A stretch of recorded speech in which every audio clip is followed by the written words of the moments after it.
तो हमने लास्ट में पढ़ा था, हमने न्यूट्रिशन प्रोसेस पूरा हो गया था, डाइजेशन हो गया था, उसके बाद हमारा फूड स्मॉल इंटेस्टाइन में आ गया था, वहाँ पर बहुत सारे गैस्ट्रिक जूसेस की शावरिंग होती है, वहाँ पर पूरा जो स्टार्च होता है वो ग्लूकोज में चेंज हो जाता है ना, फैट फैटी एसिड में चेंज होता है, और आपके प्रोटीन्स अमीनो एसिड्स में चेंज हो जाते हैं, और उसके बाद वो विलीज के थ्रू हमारे ब्लड में पहुंच जाते हैं।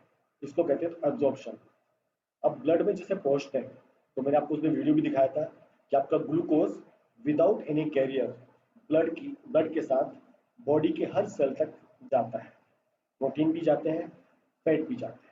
अब जब ये सेल पे जाते हैं तब आगे क्या होता है, इस प्रोसेस को कहते हैं रेस्पिरेशन। ठीक है, तो यूजेस ऑफ एसिमिलेटेड फूड, आपने जो भी फूड खाया है, हमने स्टार्टिंग में पढ़ा था, हम फूड क्यों खाते हैं, हम न्यूट्रिशन क्यों लेते हैं, दो मेन पर्पज होते हैं। हम जो भी कार्य एक्टिविटी करते हैं, हमारी एनर्जी लॉस होती है, उसको एनर्जी को गेन करने के लिए हमको फूड की रिक्वायरमेंट होती है। ठीक है, उसी तरह हमारी बॉडी में वीर एंड टियर रहता है, हमको क्या होता है, वीर एंड टियर होता है, सेल्स बार बार टूटती हैं, सेल्स बार बार नई भी बनती हैं। ठीक है, सेल नई बार बार बनती हैं, तो जो नई सेल बनती हैं उनको रिप्लेस भी करना होता है। ठीक है, और आपको ग्रोथ भी होता है। तो फूड के ये दो इंपॉर्टेंट फंक्शन होते हैं। It is use to get energy, food हम क्यों खाते हैं, एनर्जी के लिए, and second point, they work as a material for growth and repair. तो उस प्रोसेस को जो कहते हैं उसको रेस्पिरेशन कहते हैं। अभी तक हमने क्या सीखा था कि भाई हम सांस लेते हैं, ऑक्सीजन अंदर जाती है और CO2 बाहर आती है। आज तक हमने इतना ही पढ़ा, हमने कभी ये नहीं सीखा भाई जो भी ऑक्सीजन अंदर जाता है तो एक्चुअल में करता क्या है, और ये CO2 एक्चुअल प्रोड्यूस कैसे होता है। ठीक है, तो आज हम इसको सीखने की कोशिश करेंगे।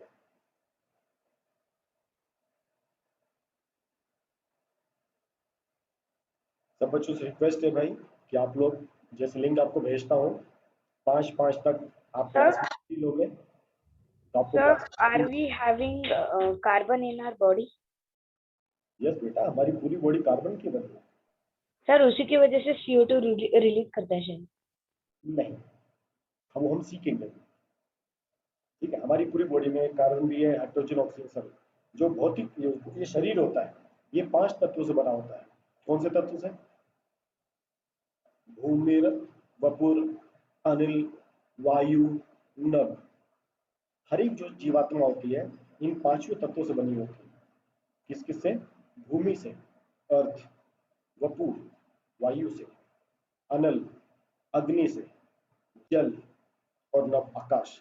इन ईथर 5 से। तत्वों से, ईथर जिसको हम नभ कहते हैं, आकाश, इन 5 तत्वों से मिलके ये बॉडी बनी होती है। इस बॉडी के ऊपर फिर मन की कवरिंग होती है, उसके ऊपर बुद्धि की कवरिंग होती है, और इसके ऊपर अहंकार की कवरिंग होती है, और इसके अंदर आत्मा छुपी होती है।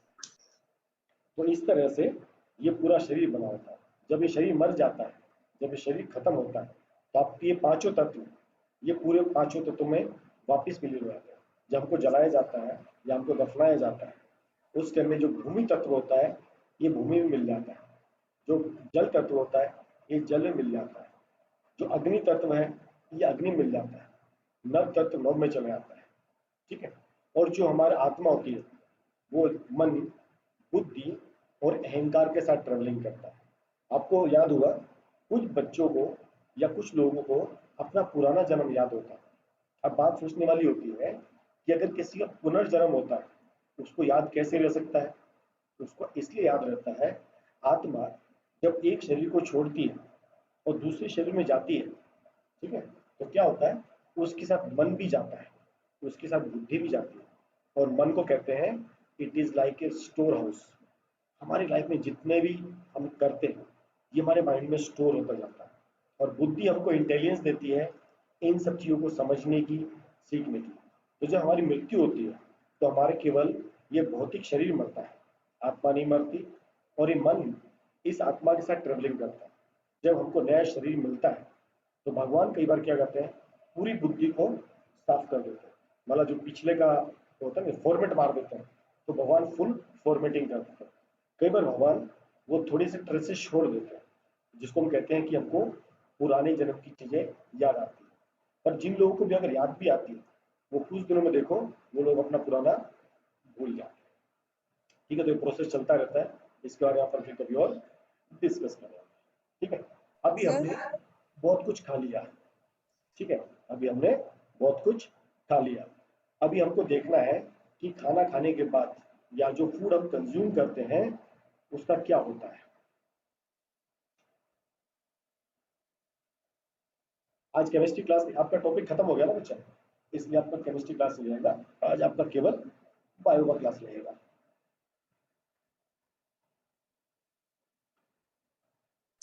Sir, if we didn't eat the food, then oxygen will not convert it into carbon dioxide. क्या बच्चा? Sir, if we didn't eat food, then CO2 will not release. नहीं, ऐसा नहीं बच्चा, आप कितने दिन नहीं खाओगे, ये तो एक प्रोसेस है। आपके बॉडी में, मैंने कहा लीवर ये आपका फूड स्टोर करता है। हमारा जो फूड होता है वो केवल ग्लूकोज की फॉर्म में नहीं होता, वो फैट की फॉर्म में भी है, वो फैटी एसिड्स के फॉर्म में कन्वर्ट होता है, ग्लाइकोजिन की फॉर्म में कन्वर्ट होता है।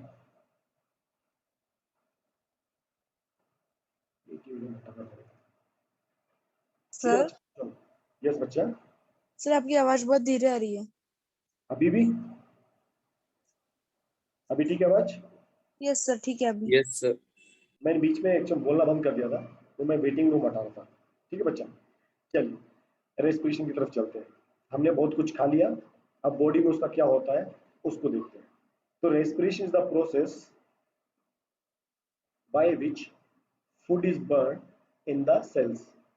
तो याद रखिएगा, जो हमारी बॉडी का इंडिविजुअल सेल होता है, हर सेल पे फूड बर्न होता है। जैसे मम्मी घर पे चपाती बनाती है ना, उसी तरह जो हमारा जो फूड, जो हमने कॉम्प्लेक्स फूड खाया था, वो किस में बन गया है? सिंपल फूड में बन चुका है। ठीक है, अब वो बर्न होता है। अब जलाने का काम किसका होता है? ऑक्सीजन का होता है। तो जो हम ऑक्सीजन इनहेल करते हैं वो इस फूड को क्या करता है? बर्न करता है।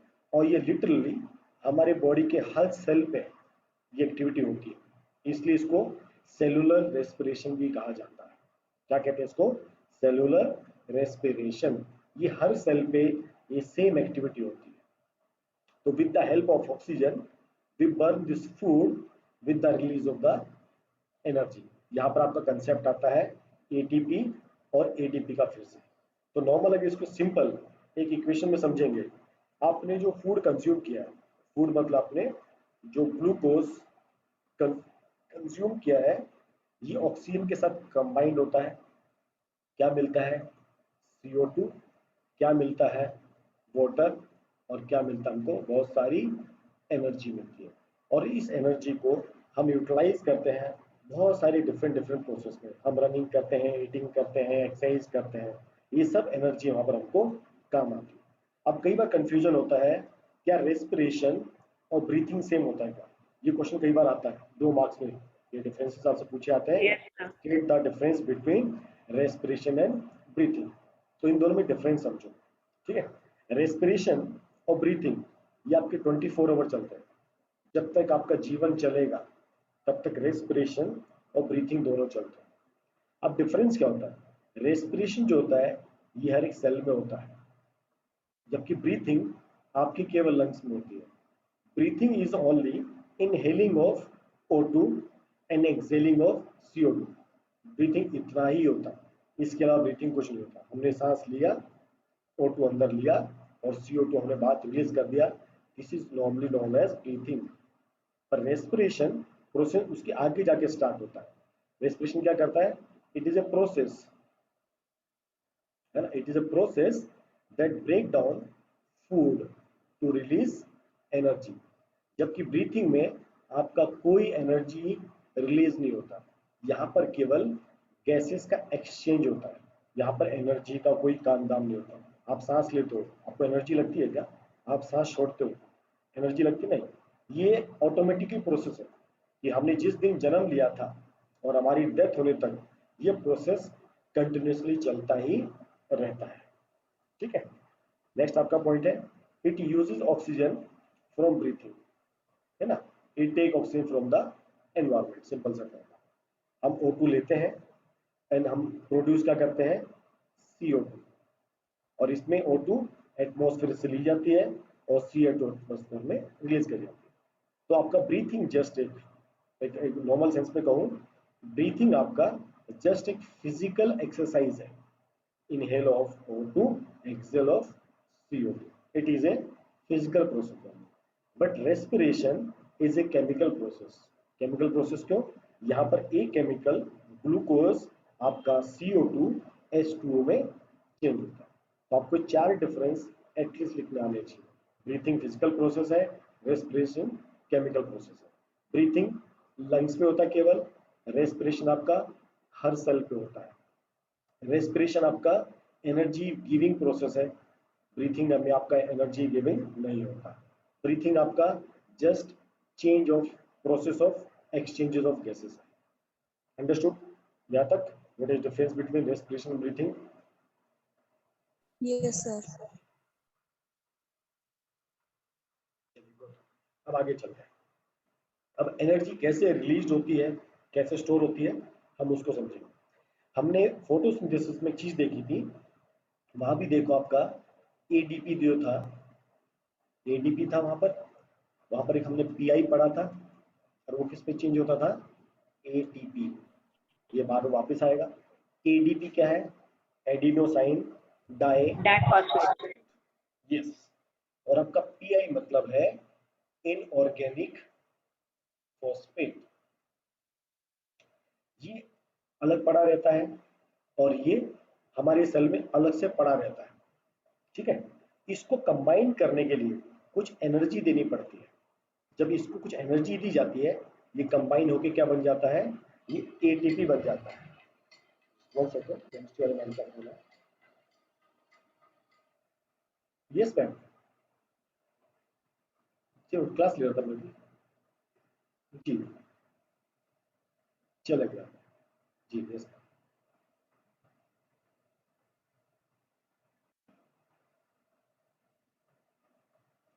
Yes, breathing and respiration are incomplete without each other. ये तो आपने सही बोला, ठीक है। अभी देखो एनर्जी रिलीज कैसे होती है।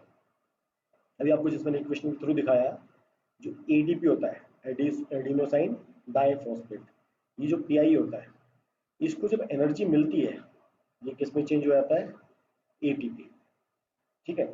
उसी तरह जब मुझे एनर्जी चाहिए होती है, एक तरह आप इसको क्या कह सकते हो, आपके फोन का बैटरी आपने चार्जिंग पे लगा दिया, यही होता है। आपका एडीपी किस में चेंज हो गया, आपका एटी में हुआ।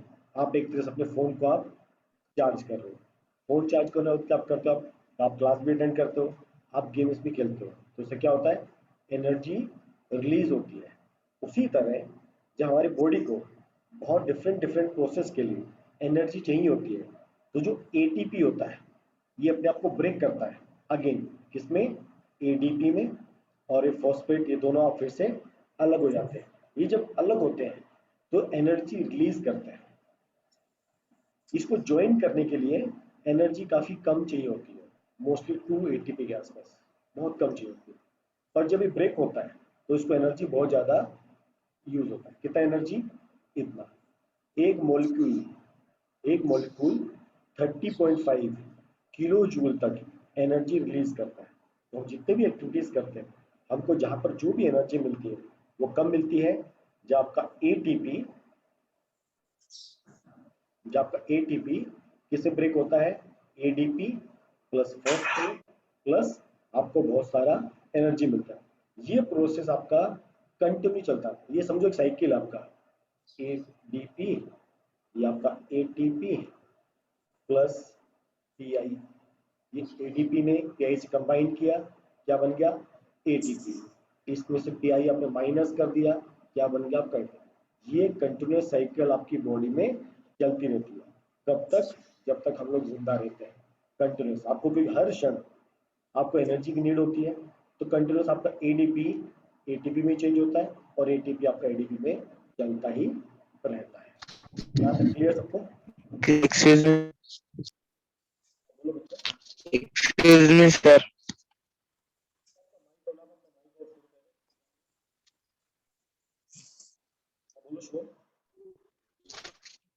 एक्सक्यूज मी सर, बोलो शुभम।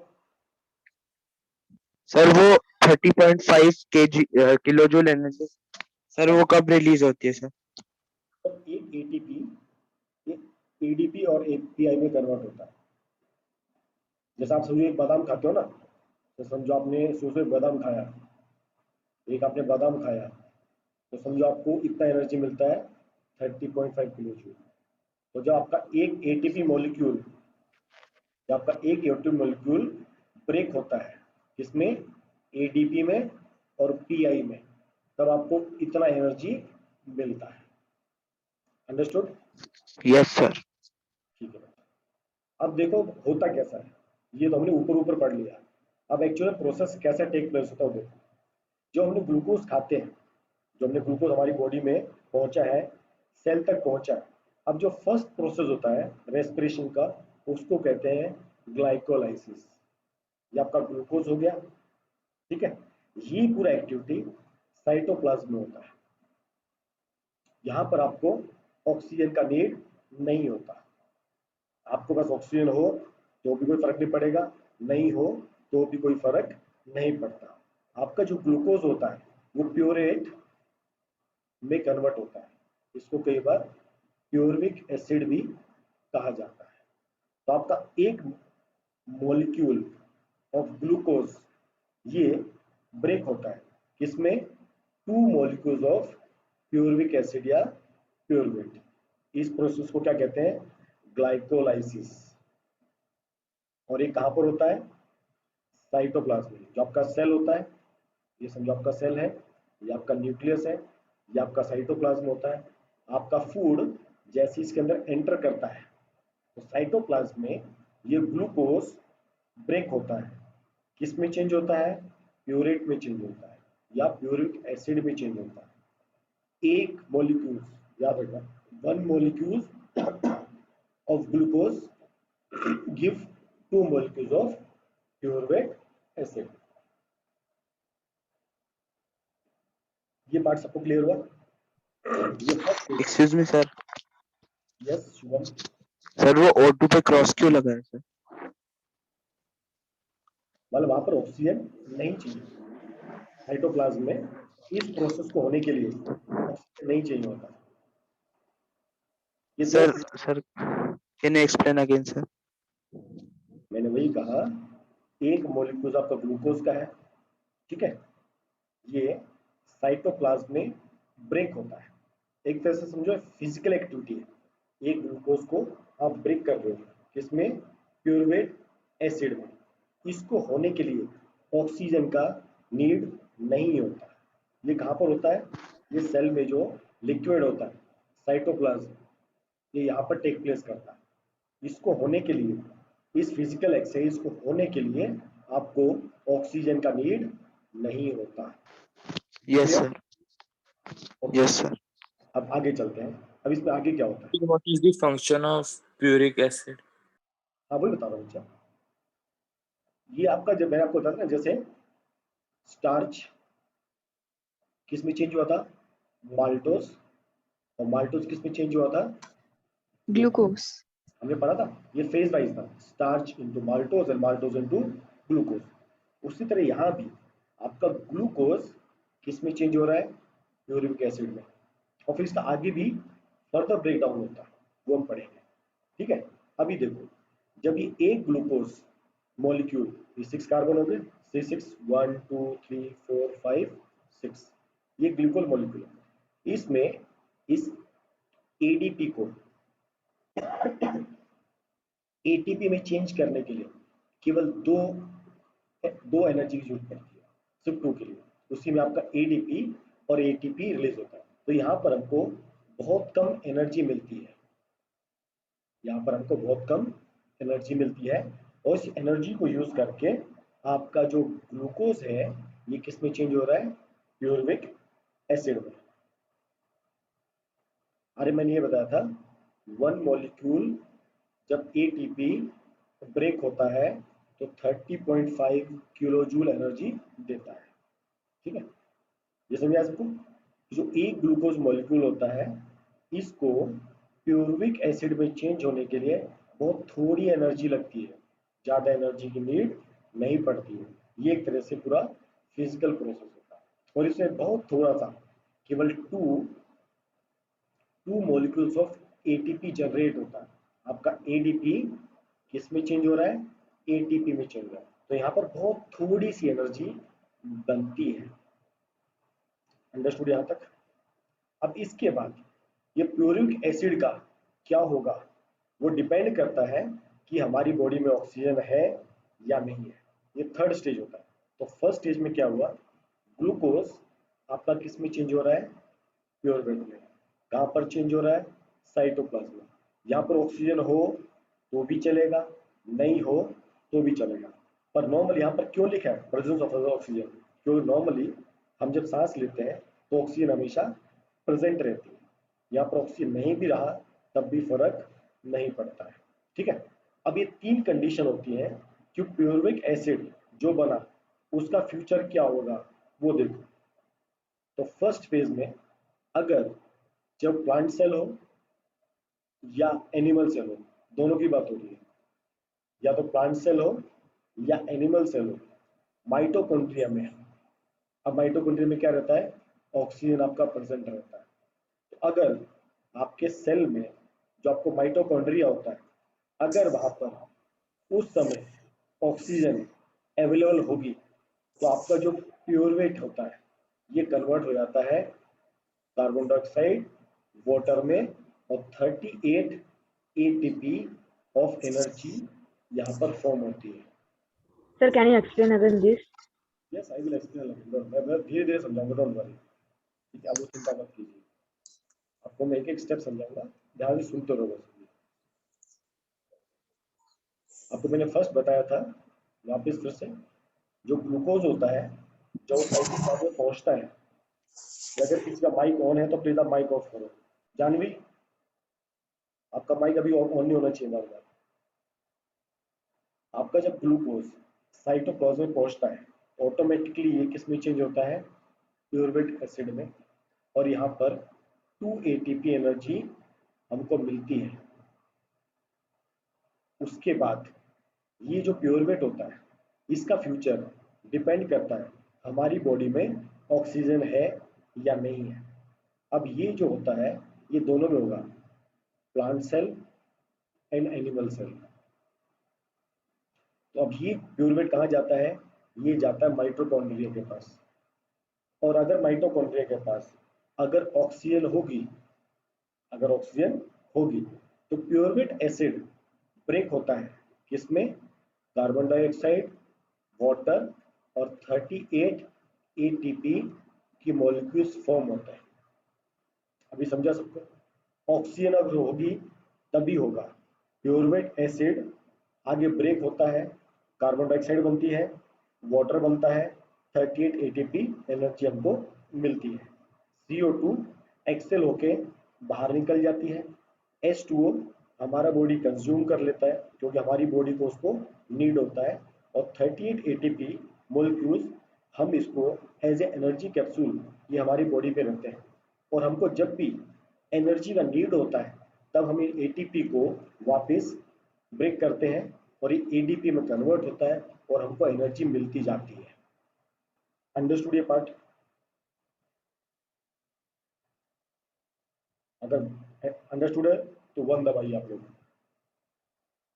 ग्लूकोज प्योरवेट एसिड में, उसके बाद वो जाता है माइटोकॉन्ड्रिया में, माइटोकॉन्ड्रिया में जाता है, अगर वहां पर ऑक्सीजन होगी तो CO2 बनता है, H2O बनता है, और 38 एटीपी ऑफ मोलिक्यूल्स की एनर्जी हमको मिलती है। जैसे आपको ये रिएक्शन दिखाता हूँ, देखो ग्लूकोज है,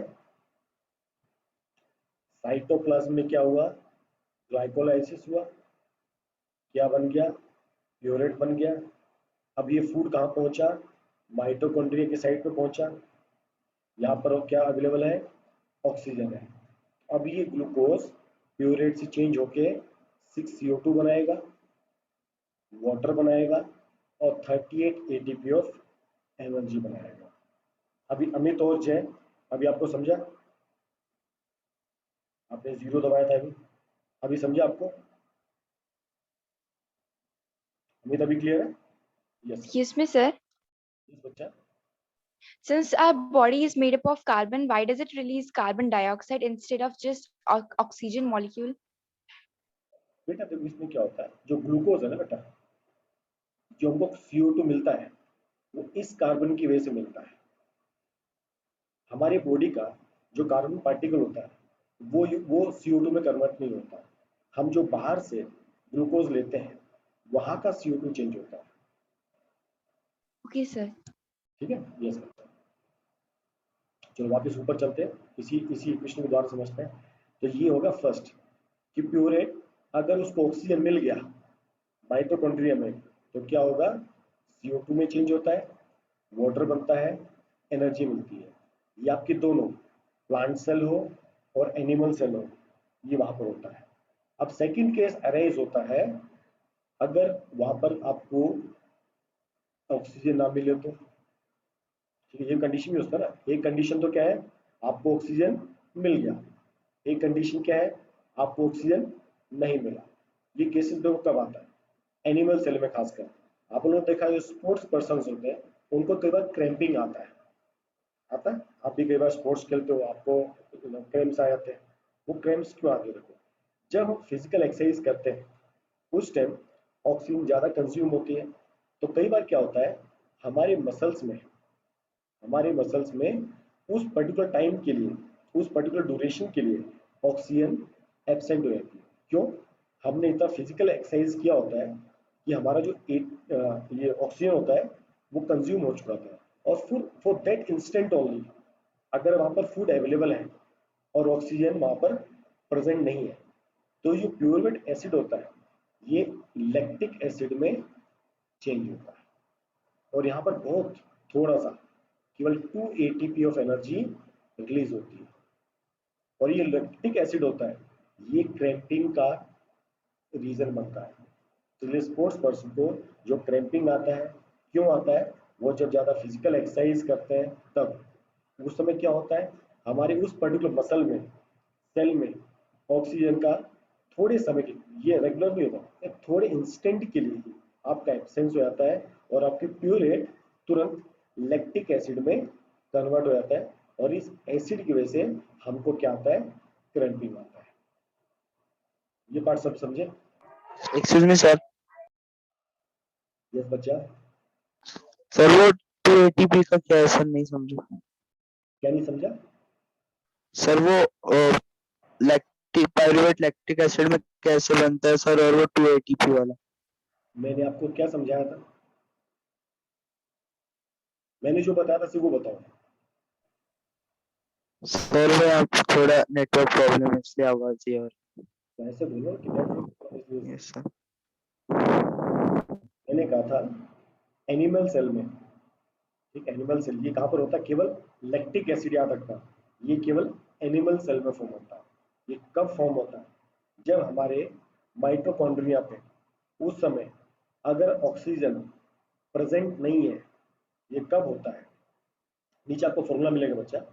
ये एब्सेंट कब होता है, जब हम एक्स्ट्रा एक्सरसाइज करते हैं, फिजिकल एक्सरसाइज ज़्यादा होता है तो थोड़े से इंस्टेंट के लिए उस समय हमारी सेल में ऑक्सीजन एब्सेंट हो जाती है और वो किस में कन्वर्ट हो जाता है, लैक्टिक एसिड में। क्या कन्वर्ट होता है, प्योरेट। कहाँ पर होता है, एनिमल सेल। और इस टाइम देखो जो एनर्जी हमको 38 ATP मिल सकती थी, हमको कितना एनर्जी मिल रहा है, केवल 2 ATP एनर्जी हमको मिल रहा है। अभी क्लियर? Yes sir. अब दूसरा केस, ये तो हो गया एनिमल सेल का। प्लांट में भी ऐसा पॉसिबल सर होता है। ये तो इन मसल सेल लिखा है। हाँ बच्चा, तो मसल मतलब एनिमल सेल की बात कर रहा है। हमारे सर मसल तो माइटोकॉन्ड्रिया की उधर क्या का? क्या बच्चा, माइटोकॉन्ड्रिया सर कहाँ तो पर, फिर माइटोकॉन्ड्रिया कहाँ पर होता है, माइटोकॉन्ड्रिया सेल के अंदर सेल होता क्या? है। बोलो बच्चा, माइटोकॉन्ड्रिया सेल के सर इन अंदर बाहर है, बोलो। माइटोकॉन्ड्रिया कहाँ पर है, सेल के अंदर या सेल के बाहर? सेल के अंदर। तो फिर अभी हम सेल के अंदर की बात कर रहे हैं ना। तो मैंने कहा कि yes sir. Excuse me, sir. Yes बच्चा, Sir, muscle cell will also contain the mitochondria, right? बेटा आप सेल की बात करते हैं ना, सेल आपके हर जगह है। सेल तो सबसे बेसिक यूनिट है। हमारा फूड अभी देखो यहाँ पर पहुंच चुका है, ये हमारा साइटोप्लाज्म है। जो सेल से मिलके क्या बनता है, टिश्यूज बनते हैं, और टिश्यू से क्या बनता है, ऑर्गन बनता है। तो मसल क्या होता है, हमारी जो मसल्स होते हैं वो एक टिश्यूज की लेयर होते हैं, और टिश्यूज किससे बने हैं, सेल से बने। तो जब हम एक्सरसाइज करते हैं तो इस पर्टिकुलर सेल में जो माइटोकॉन्ड्रिया होता है, माइटोकॉन्ड्रिया पे क्या होता है, जो हीमोग्लोबिन आता है वो क्या लाता है, ऑक्सीजन लेके आता है। ये आपका हीमोग्लोबिन कैरियर का काम करता है। किस कैरियर का काम करता है, ये ऑक्सीजन को कैरी करता है। तो समझो ये आपका माइटोकॉन्ड्रिया है, ये ऑक्सीजन लेके आ रहा है, लेकिन आपने उस दिन ज़्यादा एक्सरसाइज किया है तो आपका ये ऑक्सीजन कंज्यूम हो गया। यहाँ पर आपके साइटोप्लाज्म में प्यूरिक एसिड बना है। अब ये ऑक्सीजन ढूंढ रहा है कि मुझे ऑक्सीजन चाहिए, ऑक्सीजन चाहिए। अब इसको ऑक्सीजन नहीं मिलता है तो क्या होता है, ये ऑटोमेटिकली लैक्टिक एसिड में चेंज हो जाता है। अभी गॉट इट, अभी सबको क्लियर है? Yes, sir. चल सकते हैं।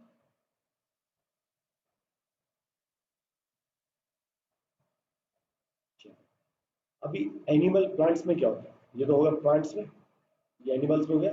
अब प्लांट्स में क्या होता है, अब अल्कोहल देखो कैसे बनता है। यीस्ट फॉर्मेशन सबने सुना है। यीस्ट फॉर्मेशन में आप क्या करते हो कि आप एक बंद डब्बे में, ये नॉर्मली आपका एक बंद डब्बा है, ठीक है, आप नॉर्मली अल्कोहल कैसे बनता है, आप जब गन्ने के जूस को एक बड़े से बोतल या कंटेनर में बंद कर देते हो, ठीक है, और उसमें थोड़ा सा यीस्ट डाल देते हो और इसको आप क्या कर देते हो, पैक कर देते हो। थोड़े समय बाद इसमें आपका O2 पूरा फिनिश हो चुका होता है। अब ये क्या होता है, ये पूरा इथेनॉल में कन्वर्ट हो जाता है, C2H5OH। तो ग्लूकोज जब प्लांट सेल में होता है और अगर उसको ऑक्सीजन ना मिले, ये प्रोसेस यूज होता है दारू बनाने के लिए, ड्रिंकिंग बनाने के लिए, ठीक है। उस केस में क्या होता है, हम वहां से ऑक्सीजन पूरा वैक्यूम से एकदम निकाल चुके होते हैं, ठीक है।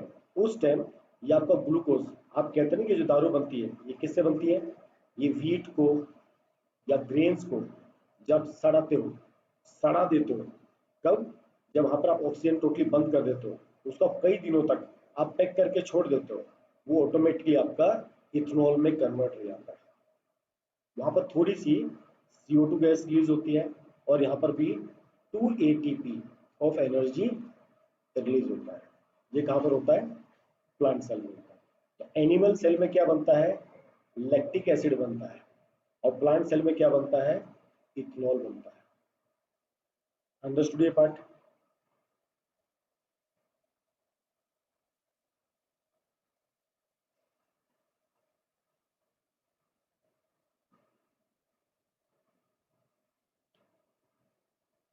आगे चल सकते हैं? वापिस एक बार हल्का सा फिर से एक बार आपको रिपीट बता देता हूँ जो हमने पढ़ा अभी तक, फटाफट रिवीजन में, ताकि अगर किसी को छूट गया हो तो फिर से। फर्स्ट पेज में आपका फूड आपका कहाँ पर आया, साइटोप्लाज्म, ठीक है। वहां पर किसमें चेंज हो गया, प्यूरेट में। कितना एनर्जी मिला, 2 ATP। इसके बाद इसका फ्यूचर डिपेंड करता है किसके ऊपर, ऑक्सीजन है या नहीं है। अगर ऑक्सीजन होगी तो प्रेजेंस ऑफ ऑक्सीजन कहाँ पर, माइटोकॉन्ड्रिया में। ये प्यूरेट एसिड इसमें चेंज होता है, CO2 plus water plus energy. कितना एनर्जी, 38 ATP ऑफ एनर्जी यहाँ से हमको मिलता है। यहाँ पर क्या क्या किसमें होता है, ये प्लांट सेल में भी होगा, ये एनिमल सेल में भी होगा। कब, जब ऑक्सीजन फुली प्रेजेंट होती है। अगर ऑक्सीजन फुली प्रेजेंट नहीं होगी तो क्या होगा, आपका जो प्यूरेट एसिड है ये किस में चेंज होगा, लैक्टिक एसिड में चेंज होगा है।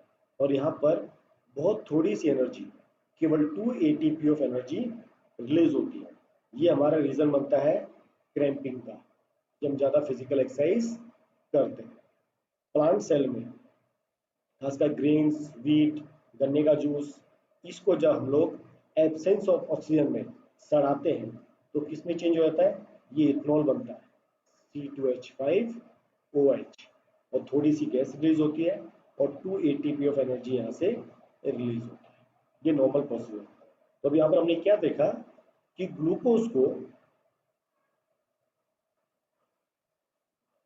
को कन्वर्ट होने के लिए या तो ऑक्सीजन चाहिए या तो ऑक्सीजन नहीं चाहिए। तो दो रेस्पिरेशन बनते हैं, एक को कहते हैं एरोबिक, एक को कहते हैं एनरोबिक। ठीक है, तो एरोबिक रेस्पिरेशन क्या होता है, it take place in the presence of oxygen, it produce more energy, the end product are CO2, water and energy. It take place in most organisms, plant cell हो, animal cell हो, ये दोनों take place होता है। Glucose is converted into purate in cytoplasm, in presence of oxygen भी हो सकता है, in presence of oxygen purate is converted into carbon dioxide, water, energy। ये फर्स्ट, इसको कहते हैं एरोबिक रेस्पिरेशन। इसमें ऑक्सीजन प्रेजेंट होना बहुत जरूरी है इस स्टेज के लिए। और जहां पर आपका ऑक्सीजन एब्सेंट होता है, जहां पर आपका ऑक्सीजन एक्सपेंस होता है, उसकी रेस्पिरेशन को क्या कहते हैं, हम कहते हैं anaerobic respiration. Absence of oxygen, यहाँ पर क्या बनता है, या तो लैक्टिक एसिड बनेगा या आपका इथेनॉल बनता है। ये आपको मैं रिपीट कर दिया, सेम चीज है, यहाँ पर आपका केवल 2 ATP ऑफ एनर्जी रिलीज होता है। अभी कुछ डिफरेंसेस है जो उसको हम डिफरेंसेस के फॉर्म में लिख सकते हैं। ये क्वेश्चन भी कई बार 2 या 4 बार से पूछा जाता है। State the difference between aerobic respiration and anaerobic respiration. तो मोटे मोटे पॉइंट्स हैं आपके, ये आपका presence of oxygen, absence of oxygen, इसमें कंप्लीट ऑक्सीडेशन होता है किसका, ग्लूकोज का, इसमें इनकम्प्लीट ऑक्सीडेशन होता है ग्लूकोज का। इसके एंड प्रोडक्ट क्या क्या है, CO2, वाटर। इसके एंड प्रोडक्ट क्या है, इथेनॉल या फिर लैक्टिक एसिड, CO2 साथ में दोनों में रहता है।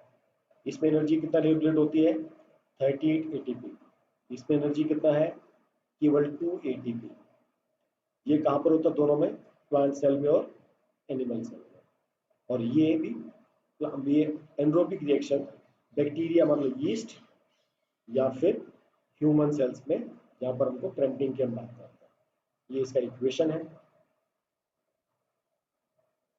तो यहाँ पर आपका रेस्पिरेशन टॉपिक ओवर होता है। यहाँ तक जो पढ़ाया, इसमें किसको डाउट है तो पूछ सकता है। सर सर यस, सर मेरा नेटवर्क प्रॉब्लम की वजह से मीटिंग ड्रॉप हो गई थी, तो आप मुझे वहां से बता सकते हैं, मतलब वो 3 स्टेज थे जिसमें वो absence of oxygen in muscles, वहां से। अभी एक काम कर रहा हूँ, आप रिकॉर्डिंग देखना शाम को, और उसके बाद भी अगर आपको ना समझे आप कल। Excuse me sir.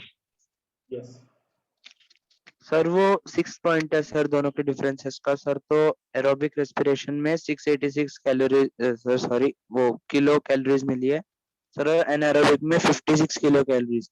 सर तो ये इतने कैलोरीज कहाँ गए, ये डाउट है क्या चीज, सर। तो इतने कैलोरीज कहाँ गए कि एनारोबिक रेस्पिरेशन में सिर्फ 56 ही मिले। देखो ना, यहाँ पर ये किस में चेंज हो गया, CO2 में चेंज हो गया है, यहाँ पर ये किस में कन्वर्ट हुआ है। अब जो एनर्जी बची है ना, वो इस फॉर्म में स्टोर्ड है, तभी तो लोगों को ड्रिंक करके एनर्जी आती है, समझे। Yes sir. जो 38 जो 36 ATP बची है ना, ये यहाँ पर है। Okay, yes sir. अब देखो इसी को आजकल आप पेट्रोल का सब्स्टिट्यूट मान रहे हो, एग्री है? आप पेट्रोल के साथ आजकल आप आजकल फुल पेट्रोल यूज नहीं कर रहे, उसमें थोड़ा इथेनॉल की ब्लेंडिंग की जा रही है, क्योंकि ये भी जब फुली बर्न होता है। अच्छा, ये होता क्यों है? क्योंकि यहाँ पर इनकम्प्लीट कंबशन होता है। कंबशन मतलब आपने यहाँ पर O2 नहीं है ना, तो जैसे इसको आप ऑक्सीजन दोगे ये वापस इसमें कन्वर्ट हो जाएगा CO2 H2O और ये बाकी एनर्जी रिलीज करता है। तो आप इसको एज ए पेट्रोल भी आप यूज कर सकते हो। आजकल धीरे धीरे इसका यूज होने लग गया है। Yes sir. आगे चल सकते हैं अभी।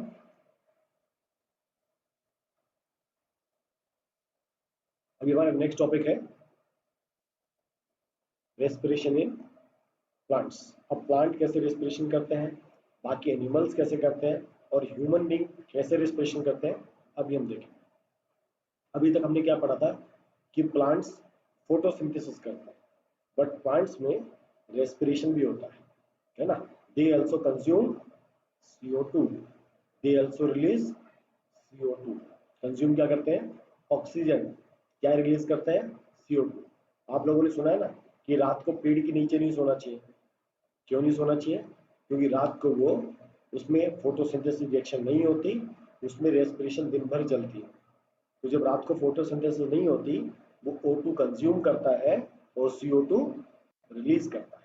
ये रीजन होता है, ठीक है? Excuse me, sir. यस बच्चा। Sir, but during night time, a dark reaction can also take place. So why isn't oxygen released? Yes बच्चा, आप देखो जब डार्क रिएक्शन होता है, लेकिन डार्क रिएक्शन का स्टार्टिंग कहाँ से होता है? Light reaction. पूरे दिन भर में जब लाइट रिएक्शन होता है वो पूरा डार्क रिएक्शन में कन्वर्ट हो चुका होता है। अब पीछे से वो हाइड्रोजन प्रोटॉन नहीं आएंगे, एनर्जी नहीं आएगी, तो जो CO2 है वो आगे कन्वर्ट नहीं हो पाएगा। ठीक है बच्चा? Yes, sir. डार्क रिएक्शन तभी टेक प्लेस कर सकता है जब लाइट रिएक्शन हो चुका हो। इसलिए रात को Okay, sir. सिंथेसिस नहीं होता, रात को केवल रेस्पिरेशन। Excuse me, sir. बच्चा, Sir, what about those plants who actually perform the process of chemosynthesis? बेटा, hello. Yes, sir. Sir, I'm asking that what about those plants who perform the process of chemosynthesis? Photosynthesis, Yes, sir.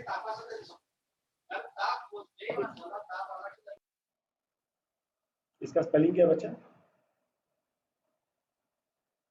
Sir, it's a process in which even during the night the plant produces the plant produces CO2. The reverse process doesn't really happen. हाँ, तो मैं उसी की बात कर रहा हूँ, CO2 production की बात कर रहे हैं ना। तो रात को जो रेस्पिरेशन होता है उसमें आपका CO2 रिलीज होता है। आप इसी की बात कर रहे हो ना?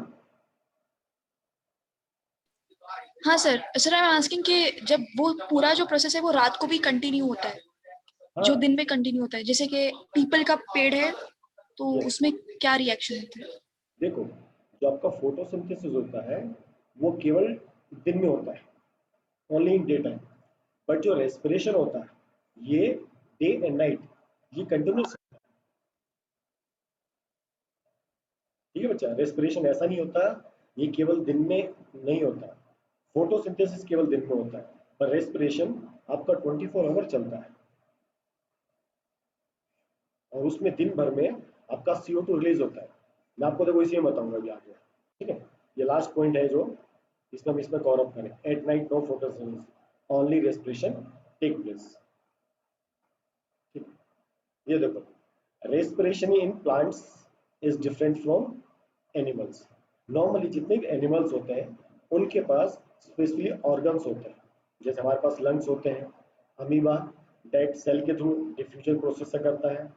अर्थवॉर्म स्किन के थ्रू लेते हैं, फिश गिल्स के थ्रू लेते हैं। तो एनिमल्स में आपके स्पेसिफिक ऑर्गन्स होते हैं जिसके थ्रू आप रेस्पिरेशन प्रोसेस टेक प्लेस होती है। पर एनिमल प्लांट्स में डिफरेंट रहता है। प्लांट्स में जो रेस्पिरेशन होता है वो किसके थ्रू होता है?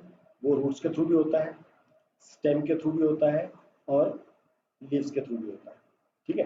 आपने रूट्स में देखा होगा, रूट हेयर होते हैं, तो रूट हेयर के थ्रू डिफ्यूजन प्रोसेस के थ्रू वो CO2 को इनहेल करते हैं और जो रेस्पिरेशन रिएक्शन है ये हर सेल पर परफॉर्म होती है। देखो फोटोसिंथेसिस का साइट क्या होता है? केवल लीव्स। एग्री करते हैं? जहां पर भी आपका क्लोरोफिल रहता है वहां पर क्या होता है? फोटोसिंथेसिस होता है। लेकिन आपका जो रेस्पिरेशन प्रोसेस है इसको हम क्या बोलते हैं? Cellular respiration. ये हर सेल पे परफॉर्म होता है। ठीक है। रेस्पिरेशन का काम क्या है? फूड जो बना है उसको ब्रेक करना एनर्जी के लिए। प्लांट्स को भी एनर्जी चाहिए होती है, प्लांट्स को भी ग्रोथ चाहिए, प्लांट्स को भी मेंटेनेंस चाहिए। तो रेस्पिरेशन प्रोसेस एनिमल हो चाहे ह्यूमन बींग्स हो चाहे प्लांट्स हो, रेस्पिरेशन सब में होता है। रेस्पिरेशन का नीड क्यों है? ग्रोथ के लिए और एनर्जी के लिए। फोटोसिंथेसिस एक स्पेशल प्रोसेस होता है, ये केवल ऑटोट्रॉफ्स में होता है और ये भी ओनली कहाँ पर होता है? जहां पर आपका क्लोरोफिल पाया जाता है। तो रेस्पिरेशन आपके प्लांट्स में रूट्स में भी होता है थ्रू रूट हेयर, है ना।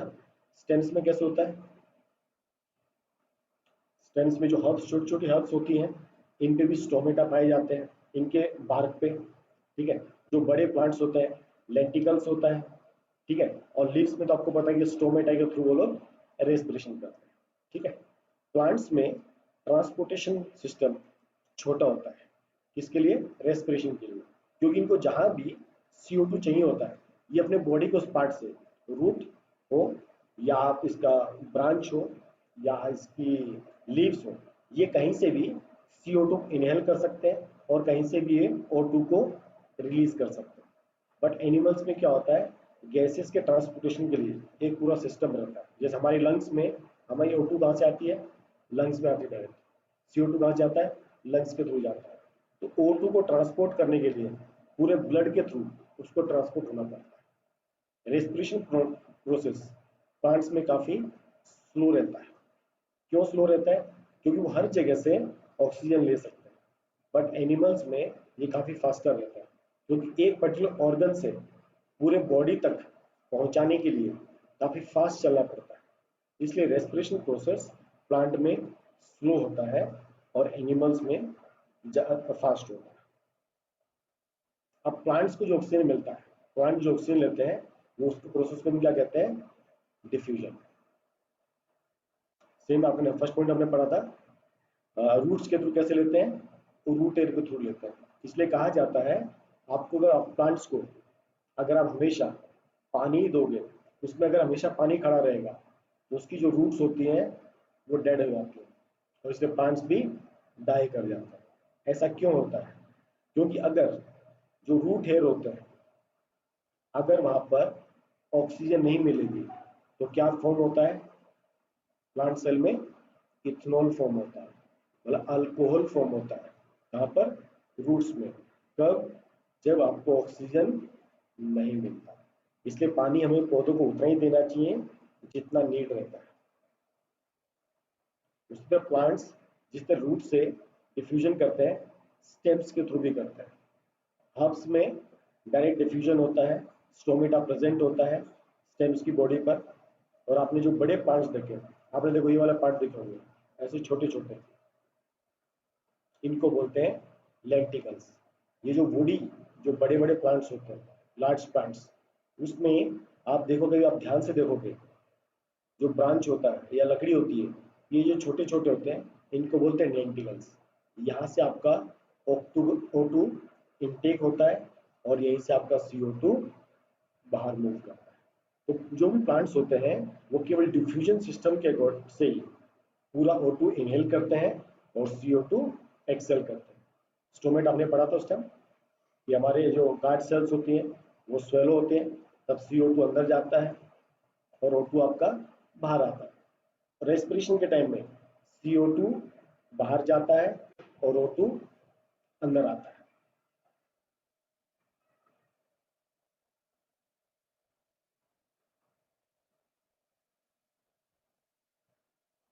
राइस प्लांट में आप पानी देके रखते हो, ये ठीक है, लेकिन उसके अंदर भी अब उसकी जड़ें, आपको पानी ऊपर ऊपर तो दिखता है, नीचे भी तो पानी रहता है, रूट्स काफी गहरी होती है।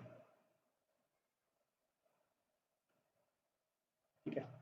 अभी देखो, respiration in leaves occur during day time also and night time also, but photosynthesis only occur during the daytime. अब देखो जो प्रसिद्धि ने जो पूछा था उसको ध्यान से देखो। ड्यूरिंग डे टाइम में देखो क्या होता है, जब फोटोसिंथेसिस होता है, ठीक है, फोटोसिंथेसिस भी साथ में चलता है और रेस्पिरेशन भी साथ में चलता है। तो फोटोसिंथेसिस में जो ऑक्सीजन प्रोड्यूस होती है ना, फोटोसिंथेसिस में क्या होता है, आपकी O2 प्रोड्यूस होती है, ठीक है। जो लीव्स क्या करते हैं, इसी ऑक्सीजन को यूज करते हैं रेस्पिरेशन के लिए, उनको एटमॉस्फेयर से ऑक्सीजन लेने की नीड नहीं पड़ती। जो फोटोसिंथेसिस में जो ऑक्सीजन बनती है, जो प्रोड्यूस होती है, लीव्स उसी ऑक्सीजन को यूज करते हैं, कहाँ के लिए, अपनी रेस्पिरेशन के लिए, और जो बची ऑक्सीजन होती है उसको वो एटमॉस्फेयर में डिफ्यूज कर देता है, बाहर छोड़ देता है। ये कब होता है, डे टाइम में। In day time all the CO2 जो भी रेस्पिरेशन में, अब रेस्पिरेशन में जो भी CO2 प्रोड्यूस होती है, कहाँ पर, लीव्स में। फोटोसिंथेसिस कहाँ पर हो रहा है, लीव्स में। तो लीव्स में रेस्पिरेशन के समय जो CO2 प्रोड्यूस होता है वो उसमें फोटोसिंथेसिस में कंज्यूम हो जाता है, ठीक है। देखो फोटोसिंथेसिस हो रहा है, आपने CO2 लिया, आपने O2 छोड़ा, अभी आपका है रेस्पिरेशन। प्लांट्स क्या करते हैं, अपना O2 यूज करते हैं और CO2 छोड़ते हैं। ये CO2 कहाँ यूज होता है, फोटोसिंथेसिस में यूज होता है। अब ये CO2 सफिशिएंट नहीं होता, इसलिए उनको एटमॉस्फेयर से और भी CO2 लेना होता है।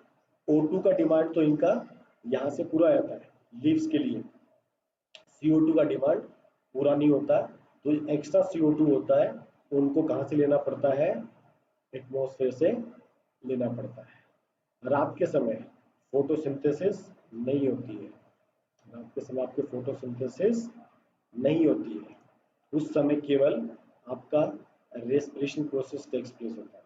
और उस समय केवल, तो प्लांट्स क्या करते हैं, रात को O2 इनहेल करते हैं और रात भर आपकी रेस्पिरेशन चलती है, फोटोसिंथेसिस नहीं चलती, और रात को केवल आपकी CO2 डिफ्यूज होती है। अंडरस्टूड? ये आपका पूरा है रेस्पिरेशन इन प्लांट्स। इसमें कोई डाउट हो, कोई क्वेश्चन हो तो आप लोग पूछ सकते हो।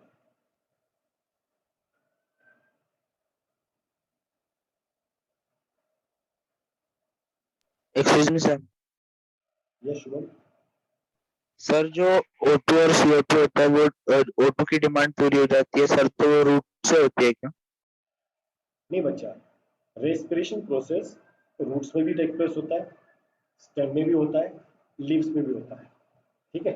आपका यहाँ पर जो भी फोटोसिंथेसिस में जो O2 प्रोड्यूस होती है उसमें से थोड़ा सा इसको लगता है, ज़्यादा नहीं लगता, थोड़ा ही लगता है, ये बाकी एटमॉस्फेयर में रिलीज कर देता है।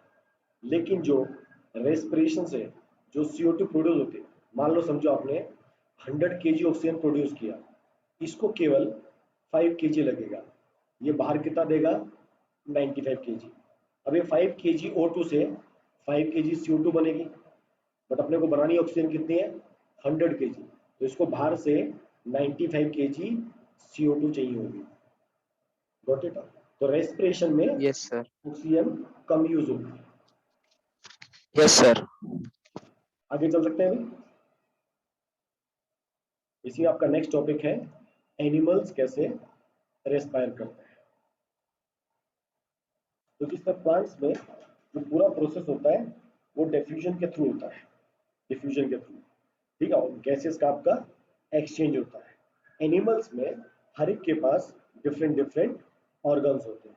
जैसे अब ये देखो, ये कुछ एक एक नंबर में जो क्वेश्चन आते हैं ना, वो कैसा आता है, अमीबा कैसे, अमीबा के ऑर्गन्स कैसे हैं, अर्थवॉर्म के कैसे हैं, फिश के कैसे हैं, प्रॉन्स के, तो आपको नाम याद होने चाहिए, ठीक है। तो अमीबा में और प्लेनेरिया, ये जो यूनिसेलुलर ऑर्गन्स होते हैं, इसमें वो डायरेक्ट, इसमें सिंगल सेल होता है, आपका सिंगल सेल होता है, ये डायरेक्ट डिफ्यूजन के थ्रू ऑक्सीजन इनहेल करते हैं, यहाँ पर पूरा रिएक्शन होता है और आपका CO2 बाहर होता है।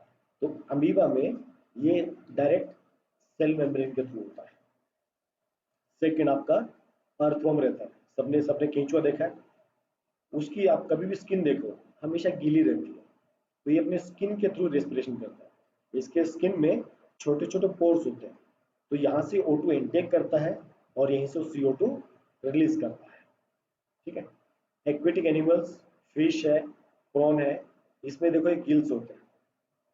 इन गिल की खासियत क्या होती है, मछली जब अब जो आपका सी वाटर है, इस वाटर में आपका क्या होता है, डिजोल्व ऑक्सीजन प्रेजेंट रहता है। तो ये जब मछली ये पानी को जब पीती है तो पानी क्या आता है, इन गिल्स के थ्रू आता है। ये गिल्स क्या करते हैं, इसमें से O2 को एक्सट्रैक्ट कर लेते हैं और O2 फिर ये ब्लड में मिक्स होता है। ब्लड मिक्स होने के बाद रेस्पिरेशन होता है, से वो पूरा रिएक्शन टेक प्लेस होता है कि आपका ग्लूकोज CO2 और H2 में चेंज होता है। यहाँ से आपको क्या मिलता है, CO2 वापस ब्लड में जाता है, ये ब्लड वापस कहाँ जाता है, आपका गिल्स में जाता है और वापस माउथ से आपका CO2 रिलीज हो जाता है। तो प्रॉन्स हो, फिश हो, ये गिल्स को यूज करते हैं फोटोसिंथेसिस रेस्पिरेशन के लिए। ऐसे डिफरेंट एनिमल्स हैं, जैसे प्रॉन्स है, इसमें देखो ये गिल्स है। तो हर एक एनिमल्स को डिफरेंट ऑर्गन्स है। ये आपका ग्रास होपर है, कॉकरोच है, हाउस फ्लाई है, मॉस्किटो। इसमें कैसा रहता है, इसमें छोटे छोटे होल्स होते हैं जिसको बोलते हैं स्प्रिंकलर्स, और ये स्प्रिंकलर कनेक्ट होते हैं छोटी छोटी एयर ट्यूब से जिसको बोलते हैं trachea. Amphibians also has this. मेंढक में दोनों तरह से होता है, आपका मेंढक एम्फीबियन होता है, इसमें दोनों तरह से होता है, नीचे आएगा वो। ठीक है। तो ग्रास होपर हो, कॉकरोच हो, हाउस फ्लाई हो, मॉस्किटो, इसमें छोटे छोटे छेदों से आपका O2 अंदर जाता है। इन पाइप्स के थ्रू ये पूरे ब्लड में सर्कुलेट होता है और यहाँ से आपका फिर CO2 वापस आउट हो जाता है। ये आपसे कभी नाम ही पूछेंगे, आपको कभी डिटेल में नहीं आता, सिर्फ आपसे पूछते भाई इसमें कौन से ऑर्गन्स होते हैं, तो आपको ये नाम याद रखना है, स्प्रिंकलर्स एंड ट्रेची। अब जो लंग्स होते हैं, humans, birds, lizard, dog, frog, इन सब में लंग्स होते हैं रेस्पिरेशन के लिए। ठीक है। Frog can breathe both by lungs and skin. ठीक है अमित। एनिमल्स में सिंपली क्या होता है, आपका जो भी O2 है, चाहे आपका प्रोसेस कोई भी हो, डिफ्यूजन हो या लंग्स हो या स्प्रिंकलर्स हो या स्किन हो, आपका ऑक्सीजन आपके ब्लड, स्किन के थ्रू, लंग्स के थ्रू ब्लड में एंटर करता है। ब्लड इसको ऑब्जर्व करता है और ब्लड में क्या पाया जाता है, हीमोग्लोबिन पाया जाता है। हीमोग्लोबिन ऑक्सीजन के कैरियर का काम करता है। तो ब्लड हर ऑर्गन्स के पास पहुंचता है, हर टिश्यू के पास पहुंचता है, हर सेल के पास पहुंचता है। ठीक है। Blood also pick oxygen. जब वहां पर रेस्पिरेशन प्रोसेस कंप्लीट हो जाता है तो ब्लड वहीं से CO2 पिकअप करता है। जब हम ट्रांसपोर्टेशन प्रोसेस पढ़ेंगे ना, वहां पर हम आर्टरीज और वेन्स पढ़ेंगे, तब हमको समझ में आएगा कि ब्लड के थ्रू O2 और CO2 कैसे फ्लो करता है। तो ब्लड ही होता है जो सिंगल कैरियर यूज होता है O2 को लेके आने के लिए एंड CO2 को लेके जाने के लिए। तो अभी वापस CO2 कहाँ पर आता है, स्किन पे आता है या लंग्स पे आता है और एटमॉस्फेयर में रिलीज कर दिया जाता है। ये कुछ इंपॉर्टेंट पॉइंट्स हैं। Rate of breathing in aquatic animal is much faster as compare to land animals. ऐसा क्यों होता है, एनी आइडिया? जो लैंड एनिमल्स होते हैं उनका ब्रीथिंग रेट कम रहता है, जैसे हमारा कितना होता है 72 पल्सेस पर मिनट। एम्फीबियंस का ज्यादा क्यों होता है, एक्वेटिक एनिमल्स का ज्यादा क्यों होता है, any idea? Yes, amount of dissolved oxygen is less. एकदम सही बात। ये जो ऑक्सीजन होती है वाटर में डिजोल्व ऑक्सीजन कम होती है, तो जो उनको ऑक्सीजन का नीड होता है वो ज़्यादा होता है, तो ज़्यादा ऑक्सीजन लेने के लिए उनको अपना ब्रीथिंग काफ़ी फास्ट करना पड़ता है। कई बार एक क्वेश्चन ये भी पूछा जाता है कि जो एनिमल्स होते हैं उसमें डिफ्यूजन प्रोसेस सफिशिएंट क्यों नहीं होता है, कि डिफ्यूजन के थ्रू हम डिफ्यूजन के थ्रू ऑक्सीजन क्यों इनहेल नहीं कर सकते। इसका रीज़न ये रहता है डिफ्यूजन प्रोसेस काफ़ी स्लो रहता है और हमारा जो ऑक्सीजन का नीड होता है वो बहुत ज़्यादा होता है, तो ऑक्सीजन सफिशिएंट नहीं होता कि हम, क्योंकि हमारे जो बॉडी ऑर्गन्स होते हैं हमारे बॉडी में वो फीचर अवेलेबल नहीं होता है, या जितने भी एनिमल्स होते हैं इतने फीचर वहाँ पर अवेलेबल नहीं होते कि हम ऑक्सीजन को डिफ्यूजन कर सकें, इसलिए ऑक्सीजन कभी भी सफिशिएंट नहीं होता हमारे किसके लिए, रेस्पिरेशन प्रोसेस के लिए। तो ये कभी कभी जो पूरे एनिमल्स के बारे में जो है ये कभी कभी एक एक नंबर में क्वेश्चन आता है। मैंने कहा नहीं देखो पूरा चैप्टर 5 मार्क्स का है, तो ये क्वेश्चंस कभी एक नंबर में पूछे आते हैं कि ये एनिमल्स कौन से ऑर्गन्स के थ्रू रेस्पिरेशन करते हैं। तो जस्ट नॉलेज के लिए आपको मैंने शेयर किया जो आपके बुक्स में अवेलेबल था। आपका लास्ट टॉपिक इसका है रेस्पिरेशन इन ह्यूमन बींग्स। यार ये तो पूछना पड़ेगा डॉल्फिन से कि हमेशा पानी से बाहर क्यों घूमती रहती है। मछली यार बाहर भी आती है, घूमने फिरने आती है, ठीक है। चलिए last topic of the day. अब ह्यूमंस में रेस्पिरेशन का प्रोसेस कैसा होता है। डाइजेशन हमने सामने देखा था, हमने देखा था कि जिस तरह ईसोफेगस होता है जहाँ से हमारा पूरा फूड अंदर जाता है वहाँ पर पूरा डाइजेशन होता है, उसी तरह भगवान ने हमको रेस्पिरेशन के लिए भी पूरा एक पर्टिकुलर सिस्टम दिया है। इसे मेन ऑर्गन कौन कौन से हैं, जैसे वहाँ पर क्या था, माउथ, बकल कैविटी, ईसोफेगस है ना, आपका स्टमक था, पेंक्रियास था, लीवर था, gall bladder, small intestine, large. तो पूरा डाइजेशन प्रोसेस के लिए बहुत सारी चीज़ें थी। उसी तरह रेस्पिरेशन के लिए भी भगवान ने पूरा सिस्टम दिया है। जैसे हमारा माउथ था ऐसे यहाँ पर क्या है, नॉस्ट्रिल्स है, बकल कैविटी के साथ में नेजल कैविटी है, वर्नेक्स है, लार्नेक्स जिसको वॉइस बॉक्स भी बोलते हैं जिसके थ्रू हमारी आवाज़ आती है, ट्रेचिया, ब्रोंचाइस, ब्रोंचिलियस, लंग्स, डायफ्राम, एलोविलिस, ऐसे एक एक पार्ट करके हम समझेंगे। ये डायग्राम इंपॉर्टेंट है, ठीक है। तो फर्स्ट हमारा नेवल कैविटी रहता है, नेसल कैविटी जहाँ से हम सांस लेते हैं। आप देखो हमारे नाक के अंदर, नोज के अंदर बाल भी रहते हैं और हमेशा थोड़ा गीला भी रहता है, तो हमारे इसमें म्यूकस ग्लैंड रहता है। म्यूकल ग्लैंड क्या करते हैं, म्यूकस रिलीज करते हैं। इसके दो फायदे होते हैं। नोज में हेयर होने से बेनिफिट क्या होता है कि जो डस्ट पार्टिकल होते हैं वो रुक जाते हैं। म्यूकस एक मॉइस्ट एनवायरनमेंट प्रोड्यूस करता है, जो डस्ट पार्टिकल होते हैं वहाँ रुक जाते हैं, एक तरह से वो फिल्ट्रेशन का काम करता है। तो नॉइज फिल्ट्रे जो एयर होती है वो फिल्ट्रेशन होकर कहाँ पहुँचती है, ये नॉइज इसके थ्रू आती है और धीरे धीरे इसमें ट्रेवल करती है और फर्नेक्स के थ्रू होते हुए हमारे विंड पाइप में एंटर कर जाती है, ठीक है। इस विंड पाइप में जो आप बड़ी ट्री देखो, आप एक ट्री को देखो, ट्री कैसा होता है, ऐसा होता है, पहले नीचे एक बड़ा स्टेम होता है, फिर धीरे धीरे इसकी ब्रांचेस निकलती हैं, फिर देखो इसकी छोटी छोटी ब्रांचेस निकलती हैं, फिर लास्ट में आपके क्या होते हैं, लीव्स होते हैं। अगर आप ध्यान से देखोगे ये पूरा ऐसी है, जो आपका मेन स्टेम होता है ये आपके ट्रेचिया का काम करता है, ये मेन ट्रेचिया, ये आपका मेन विंड पाइप होता है, इसको विंड पाइप भी हम बोलते हैं। इसके आगे जाके ये दो ब्रांचेस में डिस्ट्रीब्यूट हो जाता है, एक बड़ा रूट लेफ्ट साइड में आता है, एक राइट साइड में आता है। आगे जाके ये छोटे छोटे ब्रोंचोलियस में डिवाइड हो जाता है, ये छोटे छोटे आप जो देख रहे हो रूट्स इसमें, और लास्ट में आप जो सबसे छोटे देख रहे हो ये होते हैं एलोविलिस, जिसके थ्रू पूरा अपना एयर CO2 अंदर आता है, मतलब O2 अंदर आता है और CO2 बाहर आता है। ये पूरा एक डायफ्राम ऐसे पूरा एक कवरिंग बॉडी होता है,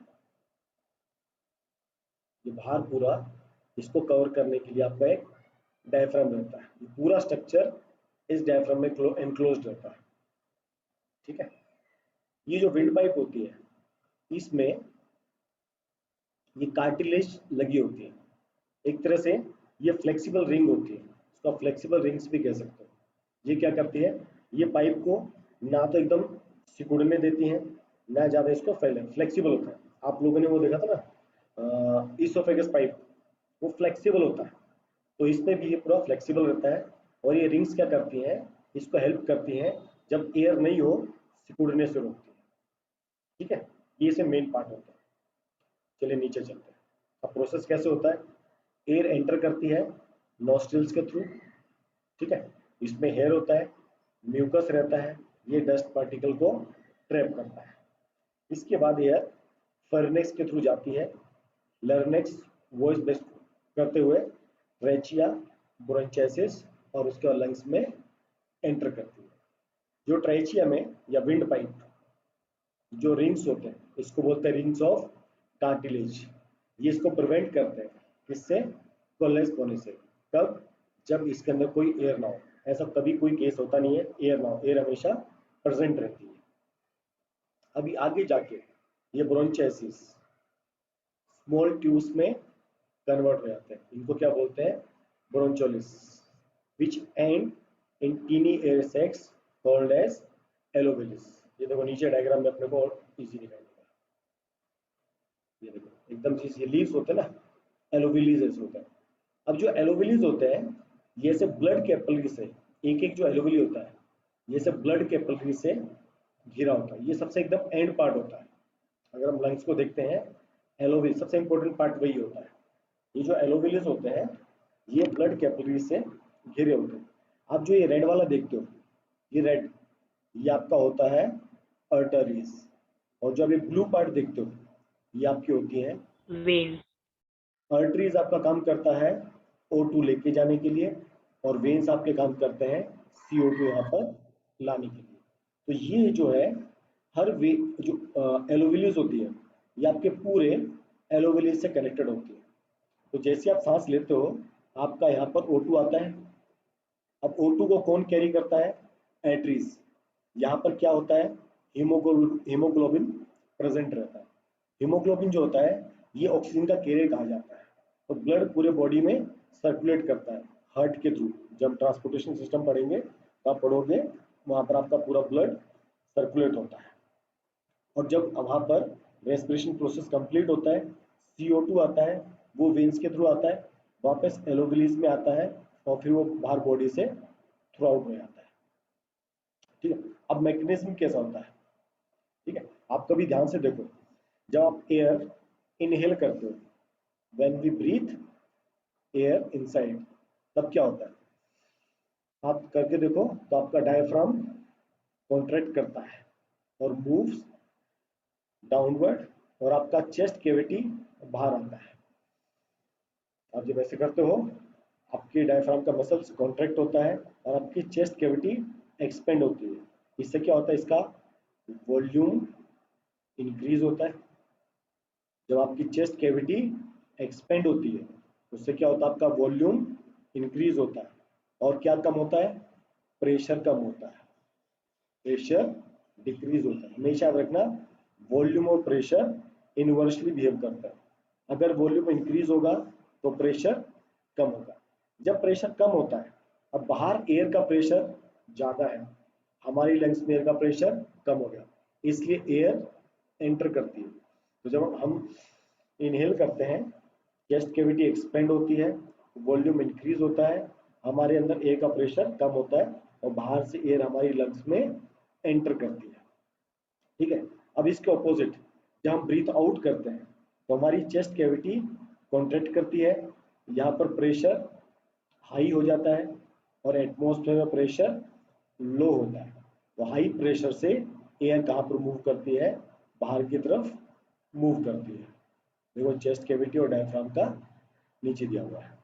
जब हम इनहेल करते हैं तो हमारा डायफ्राम कॉन्ट्रैक्ट हो जाता है, तो जब रिलैक्स करते हैं तो हमारा ये पूरा फूल जाता है। ये ऐसे एक्सपेरिमेंट के थ्रू उसमें दिखाई हुई है। अब इसमें एक इंपॉर्टेंट चीजें हैं, नेसल कैविटी में ऑल्फैक्टरी एपिथेलियम होता है ना, ये हमारी नोज कैविटी होगी, इसमें ऊपर की तरफ यहाँ पर ये जो पार्ट आप देख रहे हो, यहाँ पर ऐसे आपके टिश्यूज पाए जाते हैं, एपिथेलियम टिश्यूज। ये क्या करते हैं, ये एक्ट करते हैं स्मेल, जो आपको स्मेल आती है इसी की वजह से आती है। अब कोविड का जो वायरस होता है इसी को अटैक करता है और हमारी सूंघने की शक्ति को खत्म करता है। और इसमें कुछ है, यस, देखो हमने बीच में पढ़ा था, जब हम खाना खाते हैं तो हमारा एयर, मतलब जो खाना खाते हैं तो खाना विंड पाइप में क्यों नहीं जाता, इसके लिए रिस्पॉन्सिबल होता है, इसको बोलते हैं एपिग्लोटिस। ठीक है, ये एक फ्लैप क्या कहते हैं, फ्लैप का इंफ्रास्ट्रक्चर होता है।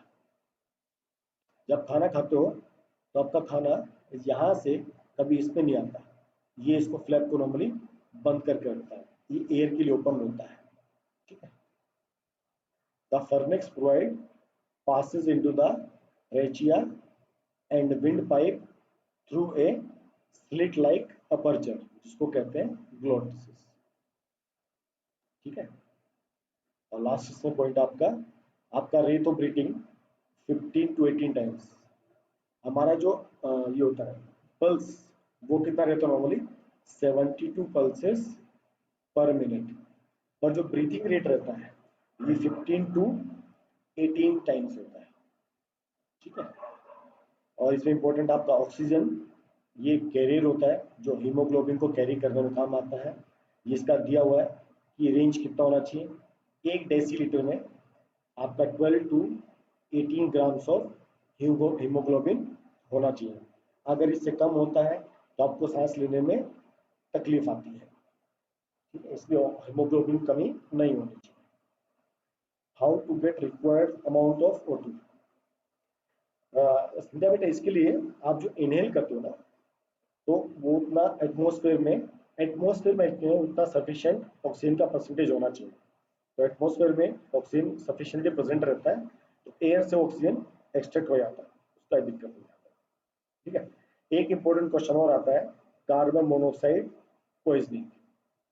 ये क्या होता है, हमको मालूम है जब कार्बन का इनकम्प्लीट कंबशन होता है तो क्या बनता है, CO। ठीक है, अगर इन केस आपको एक रूम में बंद कर दिया जाए और वहां पर बहुत सारा कोयला है, इसको जला दिया जाए और रूम पूरा बंद है, इस पूरे रूम में क्या बन जाएगा, CO। जब हम इस CO को इनहेल करते हैं तो क्या होता है, जो हीमोग्लोबिन होता है इसका मोर एफिनिटी CO के थ्रू होता है, ये O2 को कम एफिनिटी होता है। अगर इसको मौका मिलेगा कि भाई तुमको O2 इनहेल करना है और आपको CO इनहेल करना है, ये कार्बन मोनोऑक्साइड को इनहेलिंग ज़्यादा करता है। तो जब ये CO इनहेल करेगा तो हमारी बॉडी तक क्या नहीं पहुंचेगा, ऑक्सीजन नहीं पहुंचेगा, इस केस में डेथ भी होने का चांस रहता है। इसको कहते हैं कार्बन मोनोऑक्साइड पॉइजनिंग। इसका रीजन क्या होता है, हीमोग्लोबिन की एफिनिटी ज़्यादा होती है किसके प्रति, कार्बन मोनोऑक्साइड के प्रति।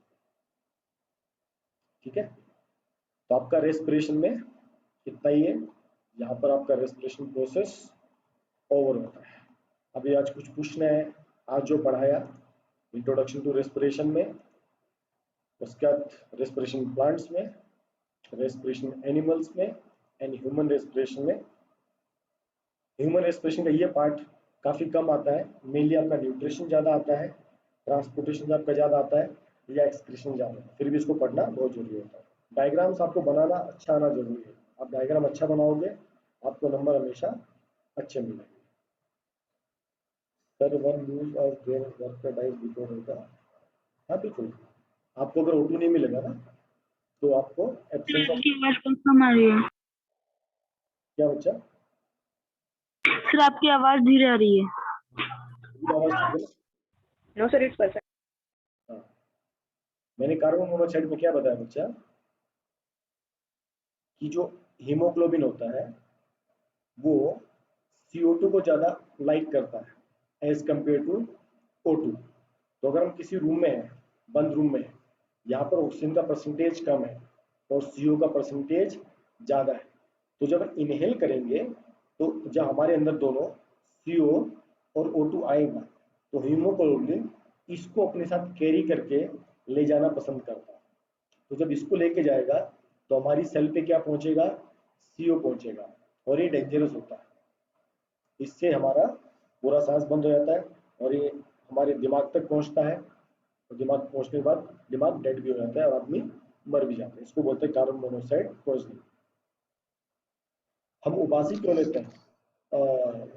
ऐसे वाली ना, ये कई बार क्या होता है जब हम खाते समय, जब नॉर्मली खाते हैं और मुंह को खोल के खाते हैं, है ना, कुछ लोग बताए ज़्यादा हमेशा खाना मुंह बंद करके खाना चाहिए। मतलब आपने ले लिया, इंटेक कर लिया, उसके बाद उसको चबा के हमको खाना चाहिए। क्या होता है, हम जब ओपन मुंह से ज़्यादा खाते हैं तो एयर भी हमारे साथ कहाँ जाती है, हमारी फूड पाइप में जाती है। तो उसी को आउट करने के लिए हमको कई बार उबासी लेनी पड़ती है, इसलिए भी आउटिंग करते हैं। ठीक है, और भी क्वेश्चन किसी का? आज जो पढ़ाया या पिछले वीक जो भी पढ़ा? सो यस, हम ऐसा क्यों बोलते हैं कि नींद आ रही है? नींद आ रही इसलिए? ये तो कहने वाली बात है, और असली रीजन ये था हम एक्स्ट्रा एयर को बाहर निकालते हैं, क्योंकि पिंड का फूड पाइप में स्टमक में कोई काम है नहीं ना। सर हमारे टेस्ट का वो चेक करके कब आएगा हमारे पास? सैटरडे तक बच्चा। सैटरडे तक, okay sir. Yes, Sir, one doubt is there. बोलो Amit. Sir, while eating food, why didn't we breathe so that oxygen can in esophagus oxygen directly react with food and produce CO2 and oxygen? नहीं बच्चा, ऐसा नहीं होता है। आपको जब खाना खाते हो ना, वो किस फॉर्म में होता है? स्टार्च की फॉर्म में होता है। वो कॉम्प्लेक्स कंपाउंड होता है। आप रोटी बाहर छोड़ दो, ऑक्सीजन बाहर अवेलेबल है, क्या रिएक्ट होता है? उसको पहले ग्लूकोज में कन्वर्ट करना जरूरी होता है, और ग्लूकोज में कन्वर्ट कहाँ पर पहुंचता है? स्मॉल इंटेस्टाइन में पहुंचता है। ठीक है? Yes, sir. और भी क्वेश्चन किसी का? वाइंड अप करें? Yes sir. कल हम स्टार्ट करेंगे ट्रांसपोर्टेशन, जहाँ पर हम हार्ट के बारे में पढ़ेंगे और भी काफ़ी कुछ चीज़ें हैं। तो मोस्टली इस वीक कोशिश करेंगे कि चैप्टर खत्म हो जाए। ठीक है? Sir, will you send this video? Yes बच्चा, PDF भेजूंगा मैं। ठीक है?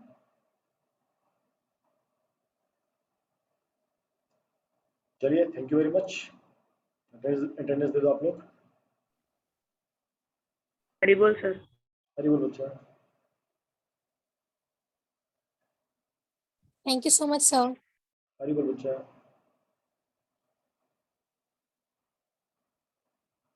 चलो, गिव फॉर अटेंडेंस। सर आज केमिस्ट्री क्लास नहीं होगी ना? आपका टॉपिक खत्म हो गया ना बच्चा, फर्स्ट वाला? हाँ सर।